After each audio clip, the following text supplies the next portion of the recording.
So, good morning, everyone.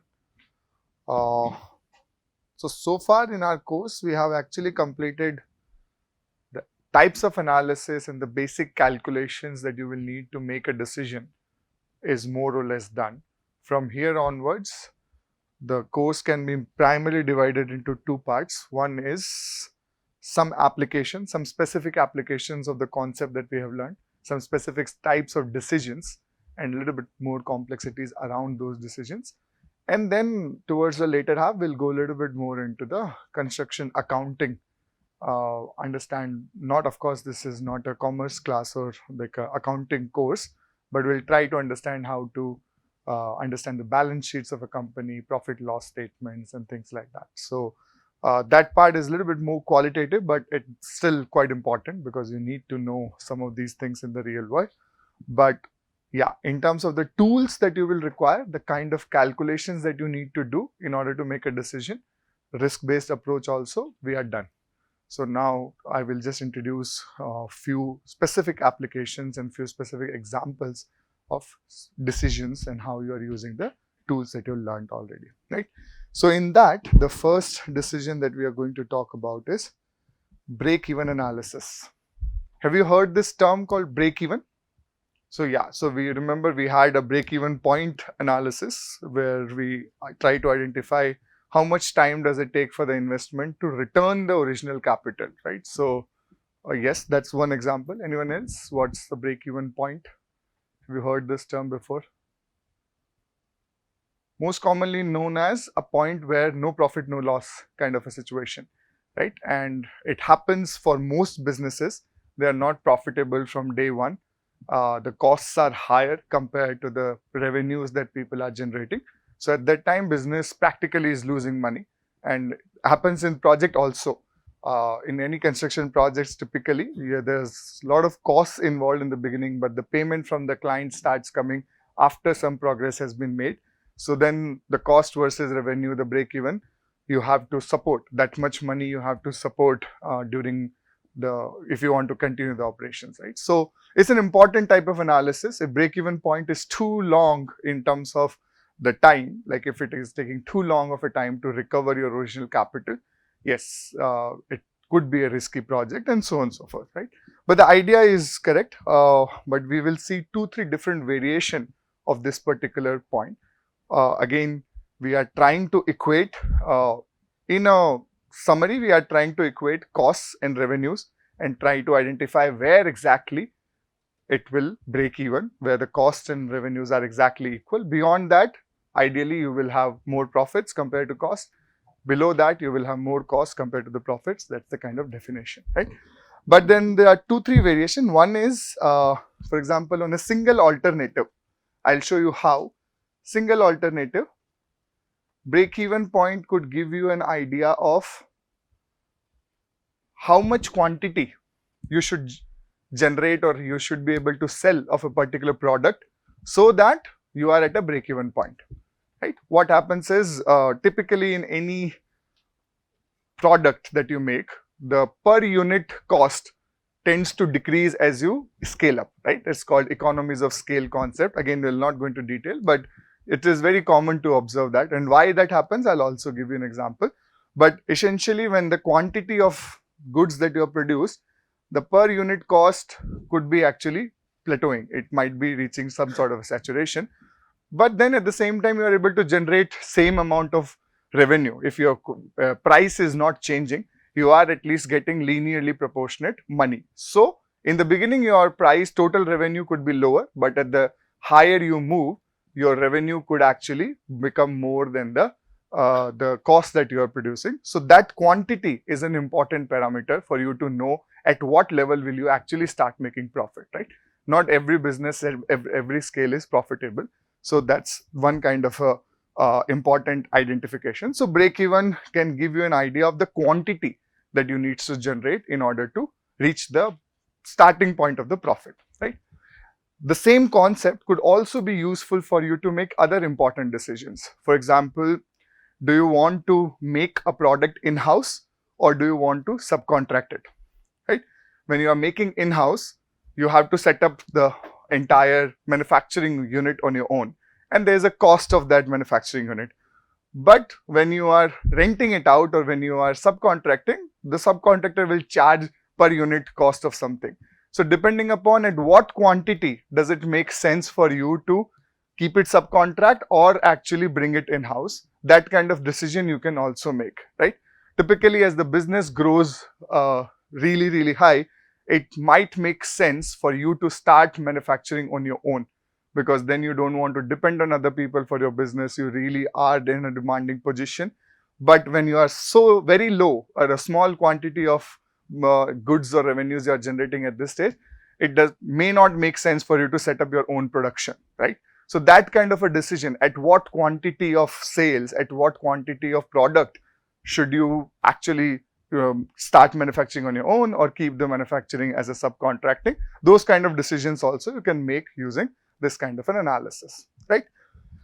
Break-even analysis can also be useful for two different alternatives. So we can not only do it for single alternatives, but we can also do it for two different alternatives. Given their cost structures, let's say there is a cost and revenue structure, there could be a quantity below which product of type 1 make more sense, above which product of type 2 makes more sense, right? So all those kind of decisions you can understand using the break-even analysis, and I'll give you examples, right?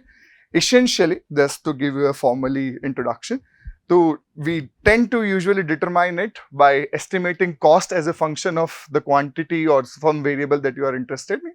Similarly, you estimate the revenue as a function of whatever the quantity you are estimating in or interested in. Equate both the cost and the revenue side to get the point where break-even point will occur, right? So it's not only defined in terms of time, it's not only defined in terms of quantity, it could also be defined in multiple other variables of your interest, right? Depending upon the business that you are doing. But theoretically, that is called break-even point, right? So it's not dependent on a particular unit. There's no unit of break-even point. It's just the point where cost and benefits, cost and revenue becomes equal. All right. So, as I was explaining, that you are basically balancing the mathematical relations from the cost side, which is and the demand side, the revenue side of it, and you will be able to obtain the break-even point. It is fundamental in such this analysis is very important to make or buy decisions. Make or buy is you make on your own, or you buy a product or service from outside, or this also is like what is the minimum quantity that you need to make sell in order to make sure that the project does not lose money. These kind of decisions you can easily make through such kind of an analysis. And another thing that we also saw was the time dimension. How much time will be required for my business to start money? That's also a kind of a break-even point. All these concepts are similarly grouped together, right? Sometime it's also called cost volume profit analysis, but rarely, particularly when you are dealing with cost and the quantity on the y horizontal axis. Sometimes in those specific condition, it can also call it cost volume and profit analysis. Okay. I have to introduce some basic terms, and this is going to be the structure throughout the next half, like the remaining 2-3 weeks of the lectures. Every concept will have certain specific terms which are related to that particular decision, and we need to just introduce. So bear with me. There will be many terms introduced, but don't get confused. It's just the notation that you need to follow in order to do the analysis properly, right? So in break-even, there is a concept called fixed cost. Do you know what is fixed cost? So essentially, fixed cost is independent of your scale of production.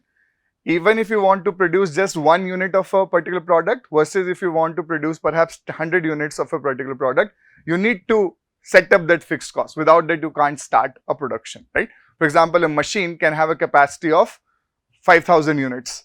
So up to 5,000 units production, you need to have at least one machine. No matter if you're producing one output or 2 output, 100 output or 4,999 output, you still need at least one machine to start. So that's a fixed cost irrespective of the scale of production.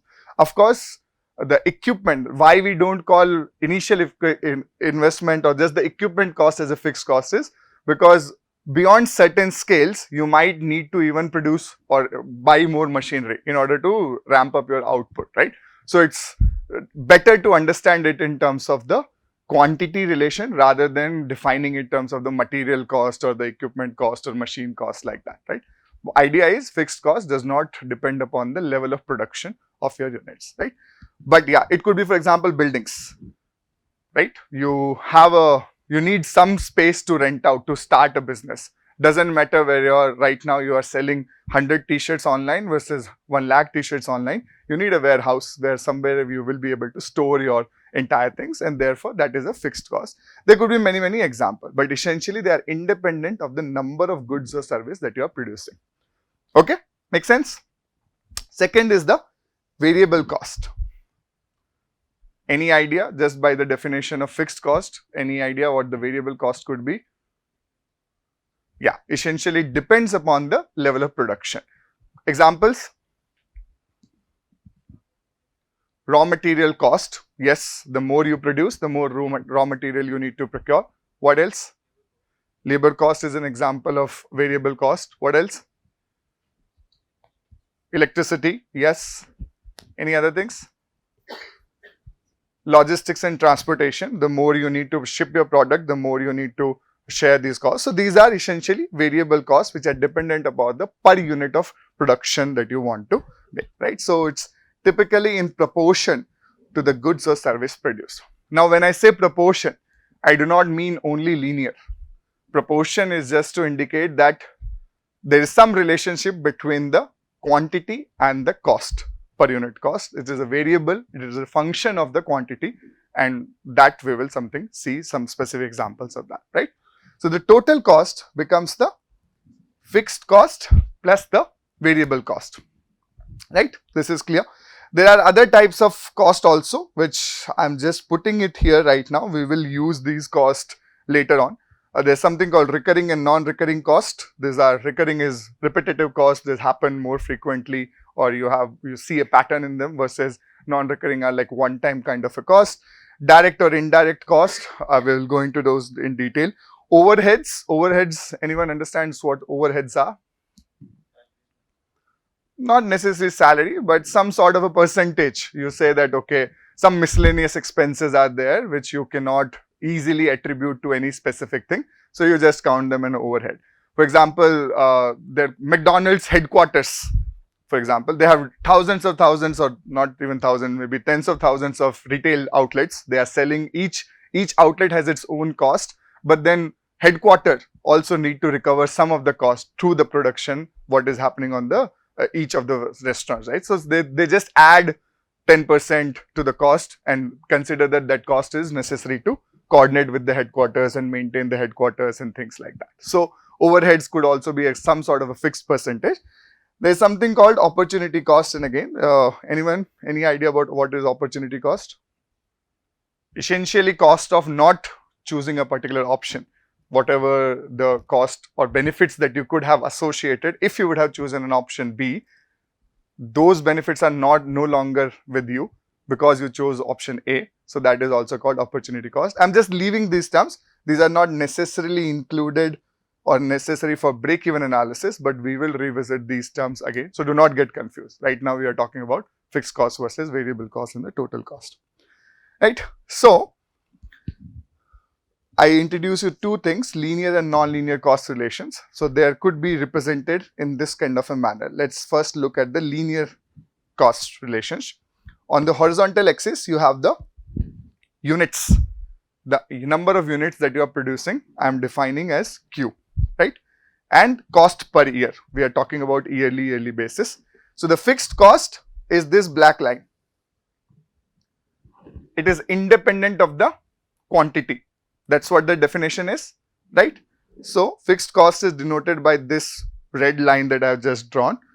And if it is a linear relationship, then the variable cost would be a linear relationship with the quantity. So variable cost could be represented by this line. Make sense? Right? It's basically proportionately increasing with the quantity. So the variable cost is directly some function of some multiple of the quantity, right? So the total cost function will be sum of 1 plus 2. So this kind of a line you will obtain as a total cost line. Is this graph making sense for everyone? All right. When we talk about non-linear cost relations, fixed cost, again the same definition, it is independent of the quantity produced or quantity that you are selling. But the variable cost could be a function, non-linear function of the quantities produced. And as I said earlier, this is something called, this graphs particularly represent economies of scale.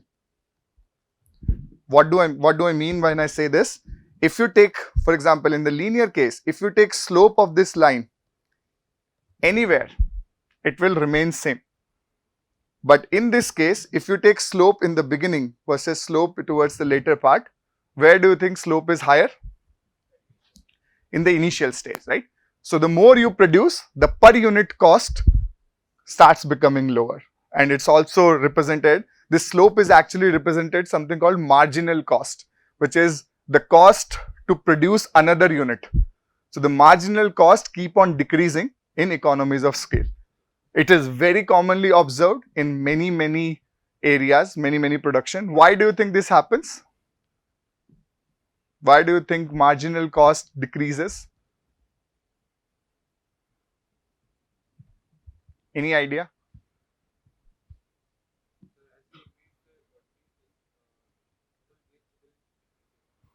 Yeah, so that is one of the reasons. The supply chains could become more optimal. Sometime, for example, you have to make, let's say, a complex shape of a sheet material, right? Let's say you only need this much portion cutting out from one. So if you are at a level of production of just one unit, then so much of this is just going as a waste, right? But for some reason you are able to chalk out two pieces of similar things from a single sheet, your wastage goes down. Or this is just an example of a different, of course it's not as a simple example as I explained, but it could also be related to you also learn, right? You tend to become more optimal, you know your costs are becoming, where your exactly costs are, where your benefits are coming. You actually tend to optimize your own business. You tend to learn from your own business as the scale goes up. Sometimes the productivity of the people is also a function. I think in the safety class, you remember we saw this kind of a curve for productivity. When the level of production is too low, the cognition load is too low, their productivity is too low. If the cognition load is too high, also their productivity is low. But then in certain frames, as you increase the production, the productivity also increases because there's some pressure for people to perform slightly better. So these kind of non-linear relationships exist in the real world, and therefore this economies of scale is very commonly observed, right?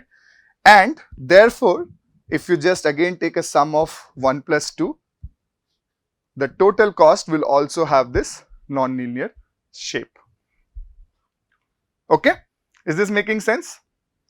All right. On the other hand, so this we just talked about the cost side. On the other hand, there is a revenue side.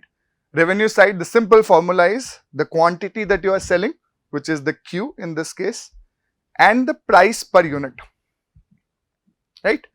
Now, price per unit could also either be linear or non-linear.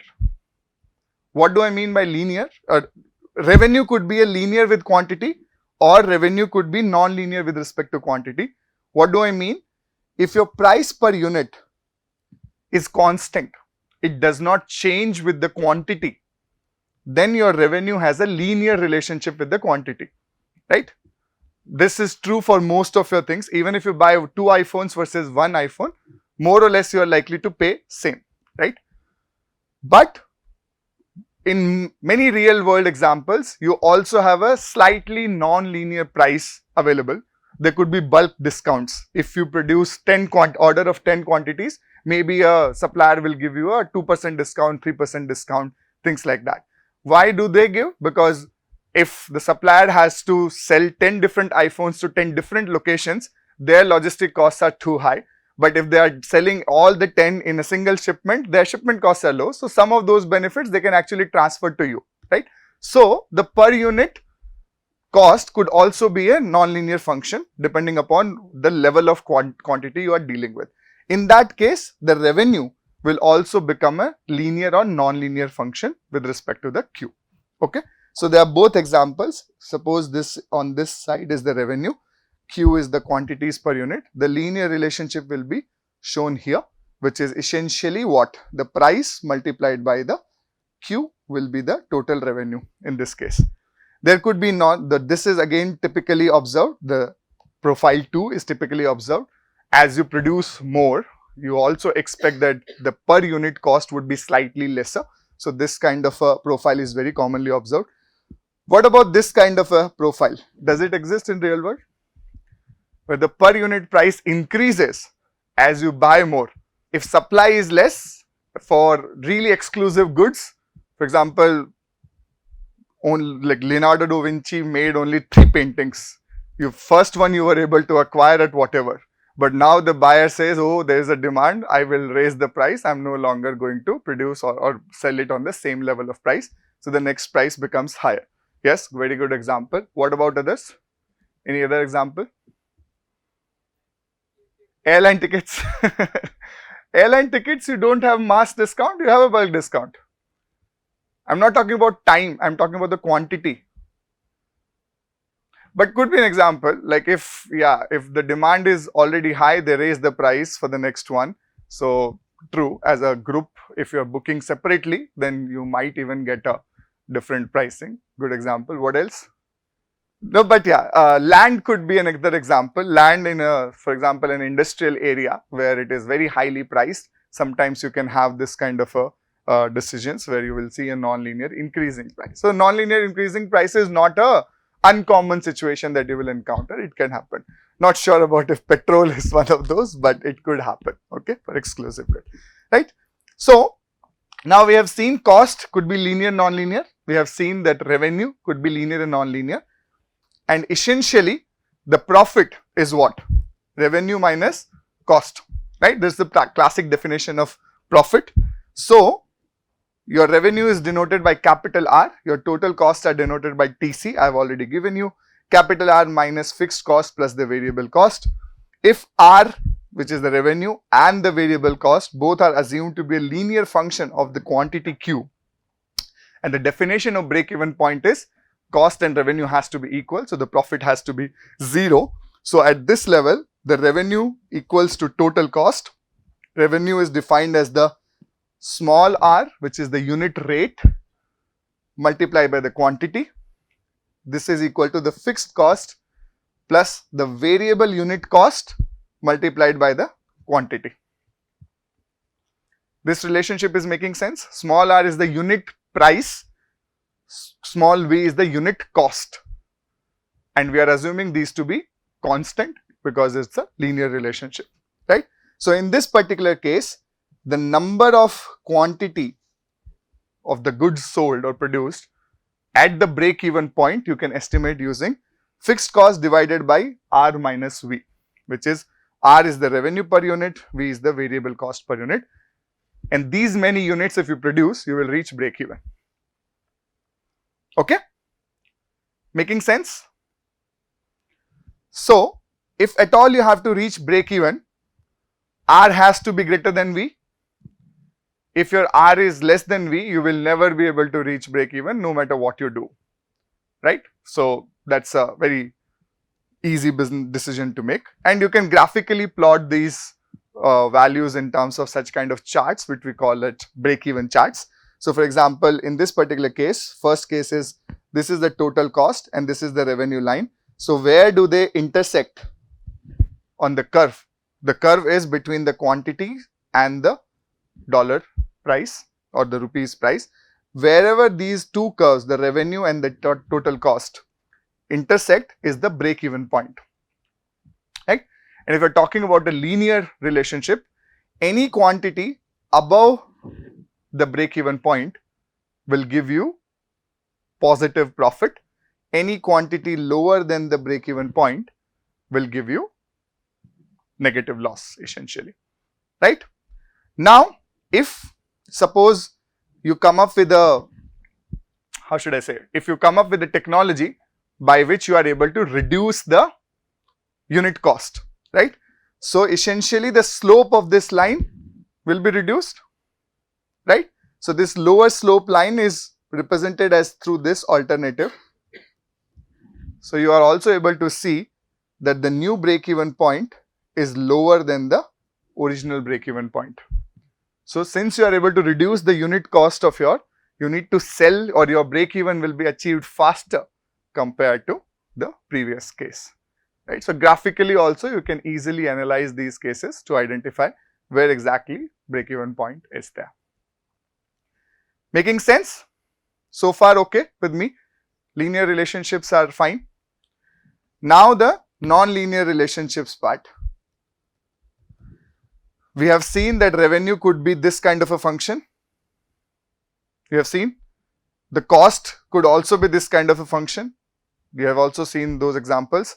So in this case, wherever the intersection happens, so theoretically there are two break-even points in this particular products, in this particular class of product, you could say. In the first break-even point, if you move forward, you will make profit. If you go backward, you will lose money. But beyond the second break-even point, if you increase the production even higher, you will actually start losing money. And therefore, the business is profitable only in this specific region, right? And the profit, maximum profit is essentially the difference between these two lines, like the vertical distance between these two lines at any point. So profit is maximized somewhere around this kind of a location. So using this graph, not only you can tell where the break-even point is, sometimes you can also identify the point where your maximum profits will be realized, and you should try to keep the production around those levels, right? That's where, I don't know if you follow Shark Tank. How many of you follow Shark Tank? Come on, I think you'll be able to understand a lot of Shark Tank after this course, or the concept that I have so far told you. It will make sense, and you will talk about people, investors talking about scale and reaching a saturation point and things. All of this makes sense from this break-even analysis point. For a business to make more money, you always don't have to sell more, right? You can sell at optimal level and still maximize your profit. So it depends on what is your goal. Do you want to sell more, reach to more people, and then maybe reach to another higher level of different graph, or you can still make profit when you are not selling so much high, right?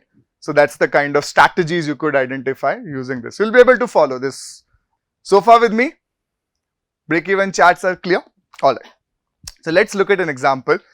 So there is a industry called Indra Industry, which is a major producer for diverter dampers used in the gas turbine power industry, which is useful for diverting the gas exhaust from turbine to a site. So it's basically a technology that is quite essential, especially a noise reduction technology for making it suitable for humans to work there, right? So the normal production level is this 60 diverter systems per month, but due to significantly improved economic conditions, the production is now at 72 per month. The following information is available. The fixed cost is 2.4 million per month. The variable cost per unit is $35,000. The revenue per unit is $75,000. How does the increased production level of 72 unit per month compare with the current break-even point, right? So you basically, the question that I'm asking is 75 higher than the break-even point or lower than the break-even point? Can you tell me the break-even point in this case? 2.4 million divided by 75,000 minus how many units?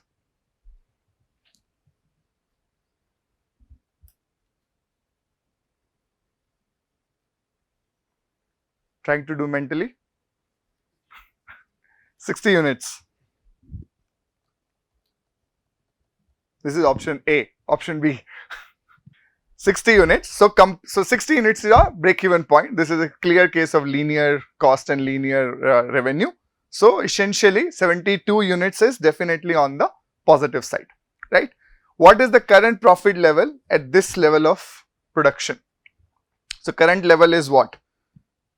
So at 72 units per month, what is the profit that you are making? How will you estimate that?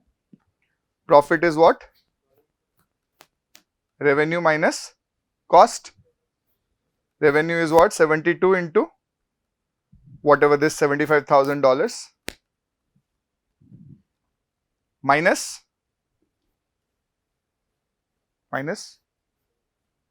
72 into 35,000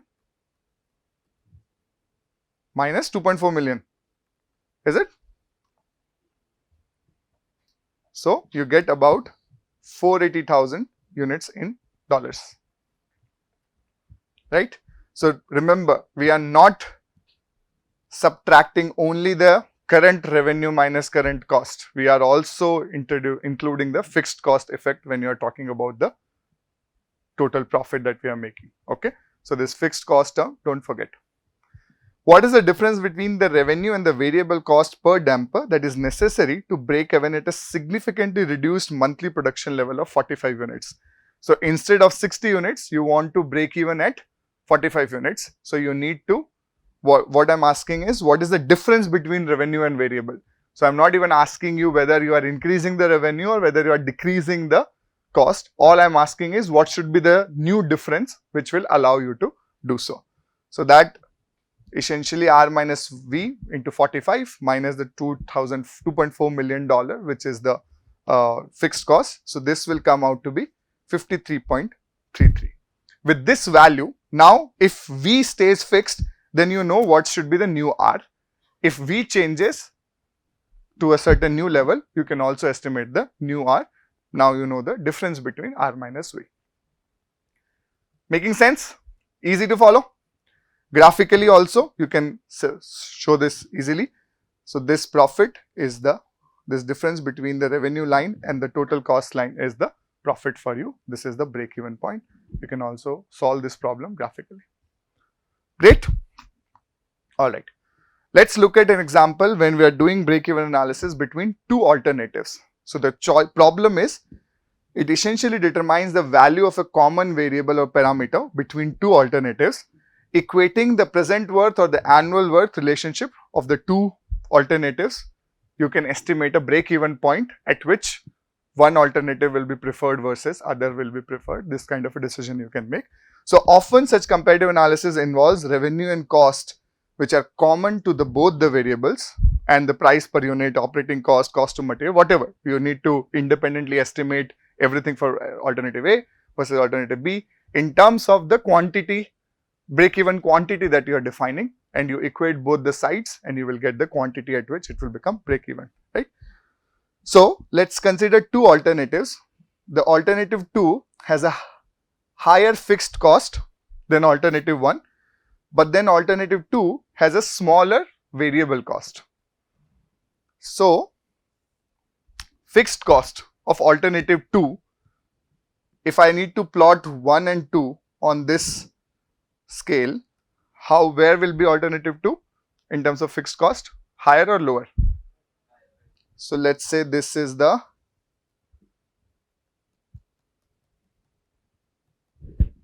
is true, right? This represents 2, this represents 1.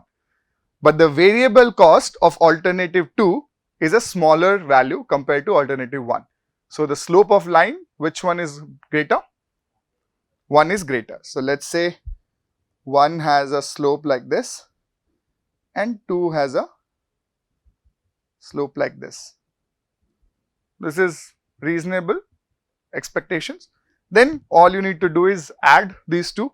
You will get some profile, and the intersection at that point will be able to give you the break-even point in terms of the quantity of alternative 1 versus alternative 2. Okay. So this is how you will actually plot. I am plotting the total cost.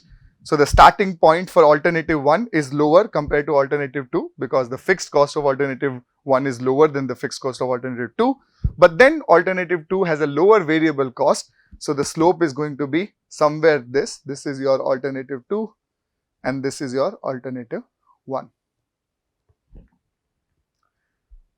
This becomes your break-even point. Any quantity higher than break-even point you will select which alternative? Alternative 2. Why? Lower cost. So, this particular becomes the preferable alternative.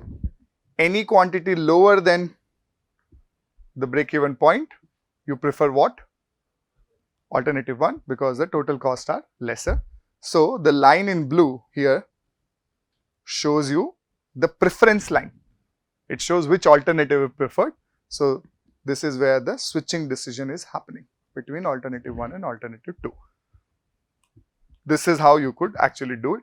Now, alternative 1 and alternative 2 could be a different product. This could also be make in-house, subcontract out, or n number of alternatives that you can think about, right? So, a lot of you are doing projects where this could be a meaningful comparison, especially for example, in transportation projects, the number of passenger is some sort of a break-even point. If your number of if a particular transport mode is profitable at a lower number of passengers, unit passenger, then it might be preferable, versus if you expect the demand to be much higher in that particular region for whatever, then you could choose the alternative with a higher. So that kind of an analysis also you can include here, right? So if the anticipated level of the common variable is below the break-even value, select the alternative with higher variable cost. This is just writing it in English language, but graphically it is shown here. If the level is above the break-even point, select the alternative with the lower variable cost.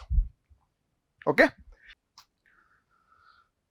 As I told you, the alternatives could be two different products, but they could also be whether to make in-house or whether to buy from outside. So typically, the decision to make a production of a particular good involves two cost elements. So you need to buy the machine on your own. If you're making on your own, you need to buy the machine and you need to have the operating expenses. And then also raw material cost you need to incur. But when you are buying the product, it's just a price that you need to pay for per unit, and that you could perhaps negotiate even depending upon how much bulk buyer you are and not like that, right? So depending upon the scale of your business, you will be able to tell at what scale it makes sense for you to bring the production in-house versus at what level it makes sense for you to still keep on buying from external sources. Typically, when the business is new, the economics, most cases it works out that it is cheaper to buy from someone else. But as your business grows, you are also looking for better and better quality. So you cannot accept any risk that occurs in a supply chain. What if the manufacturer of your goods suddenly says, no, I am no longer manufacturing, or some regulatory bans if China is your biggest importer or exporter, it kind of thing becomes complicated. So global supply chains, this kind of things become complicated.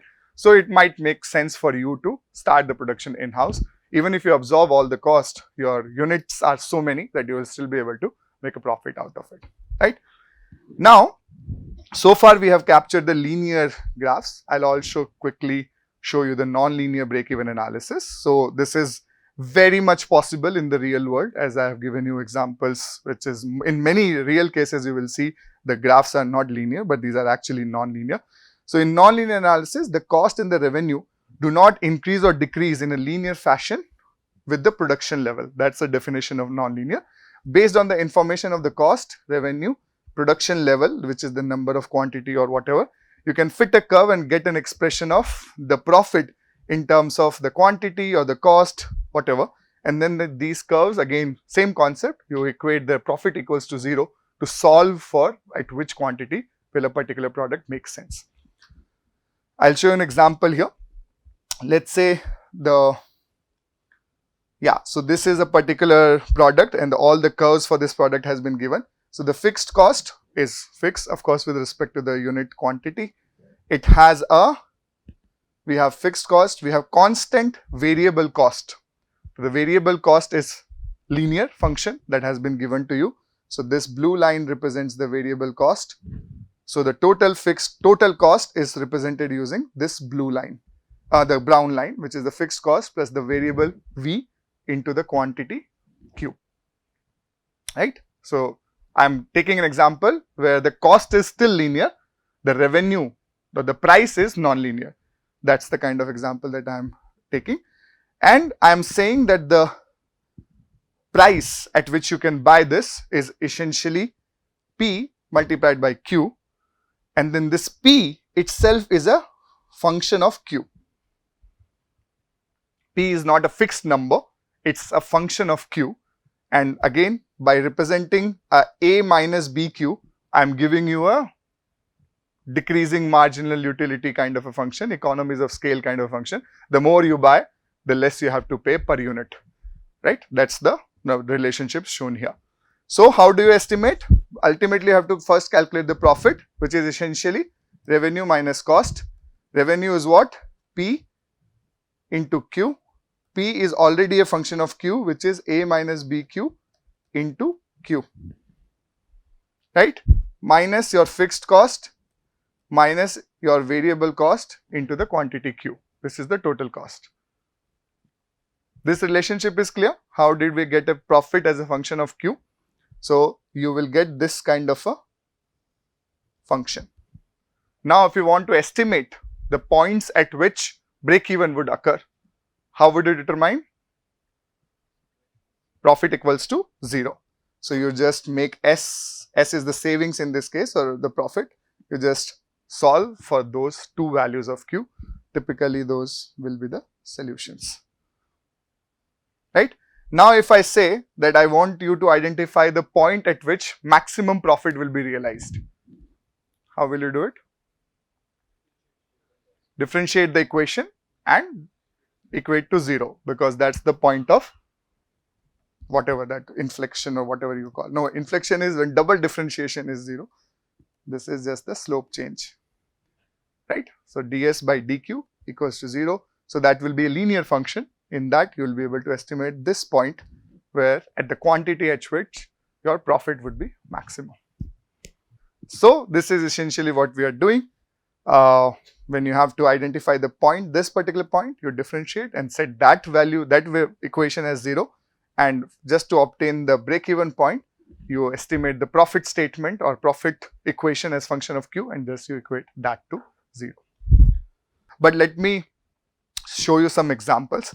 Again, I had already introduced this term called marginal cost. Essentially, we have already seen this, but this is formally, it is defined as the additional cost incurred by the company to produce 1 unit extra, right? So for example, that your cost to produce 100 cubic meter of concrete is 2 lakh rupees, and the cost to produce 101 cubic meter of concrete is 2,01,000 rupees. Then at this production level, the marginal cost would be 201,000 minus 200,000 divided by 101 minus 100. For additional unit at this level, you needed to produce concrete, you will pay 1,000 rupees extra. This marginal cost keeps on decreasing on this kind of a curve, right? Initially, this marginal cost could be higher. As you go, the curve becomes slower and slower or less steeper, okay?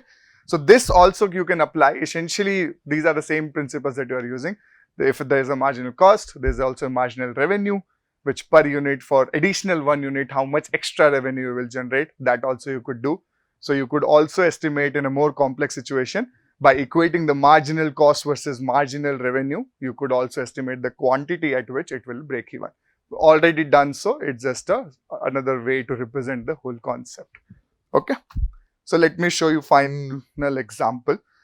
So suppose the firm is considering manufacturing a new product and the following data has been provided. Your sales price is $12.5 dollars per unit. Your equipment cost is $200,000. Your overhead cost per year has been given to you, $50,000 per year. Operations and maintenance cost, $25 per operating hour. Pay attention to the units, okay? This is how the real world actually looks like. Nobody gives you cash flow directly. You need to estimate those values here. Production time per 1,000 units, 100 hours. So you have been given per operating hour, what is the cost?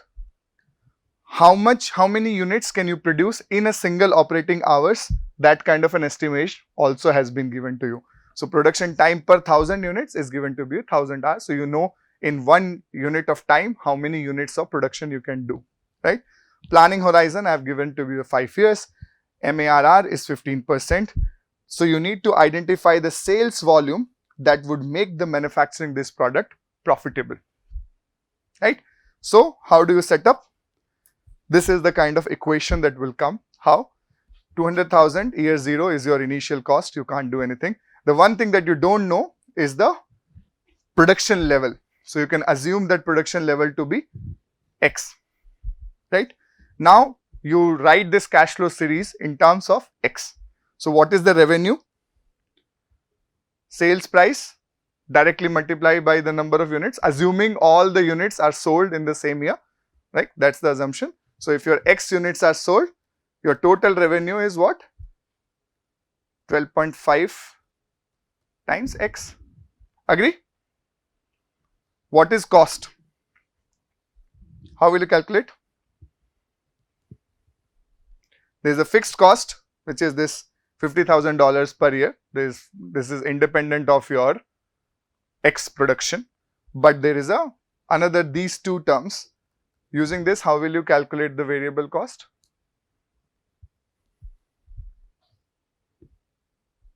Thousand units production requires 100 hours. 1 unit will require so many hours. X units will require.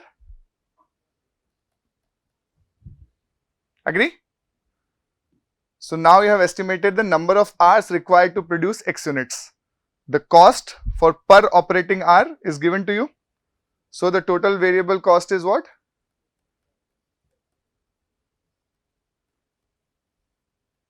This is 2.5 X. Okay?